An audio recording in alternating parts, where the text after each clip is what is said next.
راستے میں اللہ کے دین کے لیے مال کی ضرورت ہے تو صحابہ اکرام نے اپنے مال جتنے مال ان کے پاس تھے پیش کر دیے.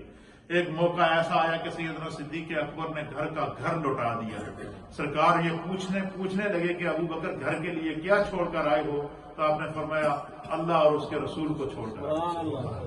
یہ وہ جذبہ تھا. پھر قرآن حکیم فرقان مجید کے 4 سپارے کے اندر جب یہ آیت نازل ہوئی لن تنالوا البر حتی تنفقوا مما تحبون کہ نیکی کا کمال درجہ یہ ہے کہ تم وہ چیز اللہ کے راستے میں خرچ کرو جو تمہیں زیادہ محبوب ہو.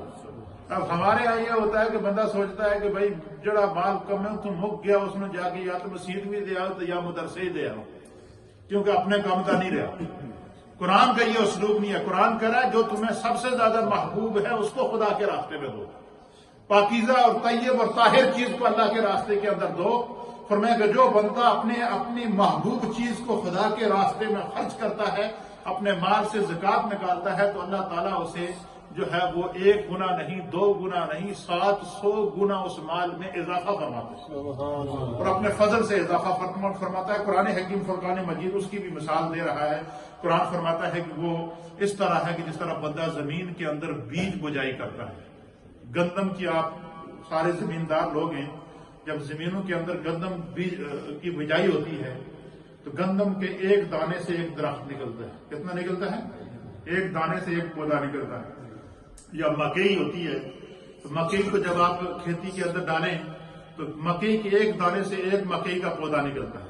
اب وہ جو گندم کے ایک دانے سے ایک پودا نکلا اب اس کو وہ جب اوپر بڑا ہونے کے بعد جب اس کے ساتھ وہ سٹا لگا جس کے ساتھ گندم ہوتی ہے تو اب ایک پودے کے ساتھ 100 200 یا اس سے زائد یا اس سے کم جو ہے وہ دانے ہوتے ہیں یا نہیں ہوتے ہیں. اب دانہ ایک زمین میں گیا تھا اس کے بدلے میں خدا نے اس رزق کے اندر اضافہ کیا. اب اس ایک دانے سے اللہ تعالیٰ 100 200 700 800 اب وہی آپ نے ایک کھیت کے اندر 20 کلو 25 کلو یا 1 من یا 2 من زیادہ سے زیادہ گندم کی بجائی کی ایک ہارے کے اندر. اب پتہ چلا کہ جس کھیت کے اندر آپ نے 2 من گندم بجائی کی تھی اب اس سے جب فصل پک کے تیار ہوئی تو وہی کھیت آپ کو اس کے بدلے میں 25 من 30 من 40 من 50 من گندم دیتا ہے یا نہیں دیتا ہے یا نہیں دیتا. یہ مثال دی ہے قرآن کریم نے. قرآن یہ مثال دے کر سمجھا رہا ہے کہ بندہ یہ نہ سمجھے کہ میں جب اللہ کے راستے میں مال خرچ کرتا ہوں تو میرا مال میں کمی آتی ہے ورنہ یہ انسان کی سوچ میں کمی ہے. فرمایا کہ جو بندہ جو بھی اللہ کے راستے میں مال دو خوش اسلوبی کے ساتھ دو. اور اہل ایمان کس انداز سے مال کرتے تھے؟ قرآن حکیم فرقان مجید کی سورہ بقرہ کی آیت نمبر 38 کے اندر اللہ فرماتا ہے کہ الذین ينفقون اموالهم وہ لوگ جو اپنے مالوں کو اللہ کے راستے میں خرچ کرتے ہیں باللیل والنہار نہ دن دیکھتے ہیں نہ رات دیکھتے ہیں.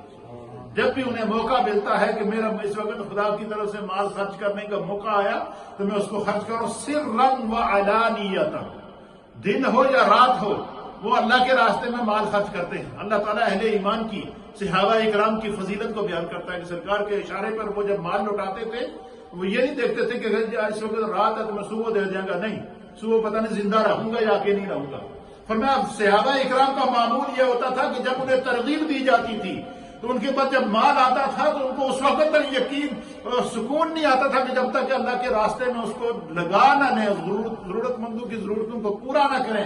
فرمایا کہ دن اور رات کو نہیں دیکھتے وہ ہر لمحہ خدا کے راستے میں اپنے مال کو خرچ کرتے ہیں تاکہ رب راضی ہو جائے. سرا وعلانیۃ ان کی خصوصیت یہ ہے کبھی وہ چھپا کر مال اللہ کے راستے میں خرچ کرتے کہ کسی دوسرے کو پتہ نہ چلے.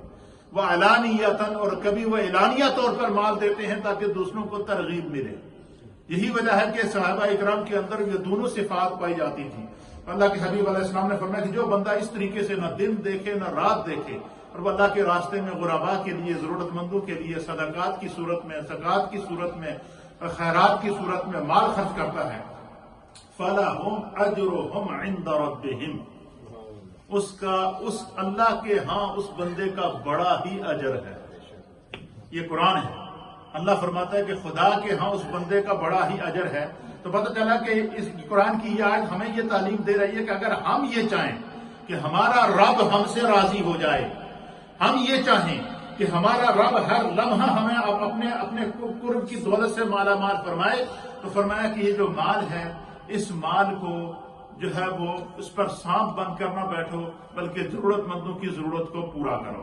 فرمایا کہ وَلَا خَوْفٌ عَلَيْهِمْ، جو لوگ اللہ کے راستے میں مال خرچ کرنے میں بخل نہیں کرتے اور وہ ضرورت مندوں کی ضرورتوں کو پورا کرتے ہیں، لا خوف علیہم ولا ہم یحزنون، خداوند قدوس ایک تو ان کے مال میں تو برکت پیدا کرے گا ہی کرے گا، ان کے مال کے اندر اضافہ کرے گا ہی کرے گا۔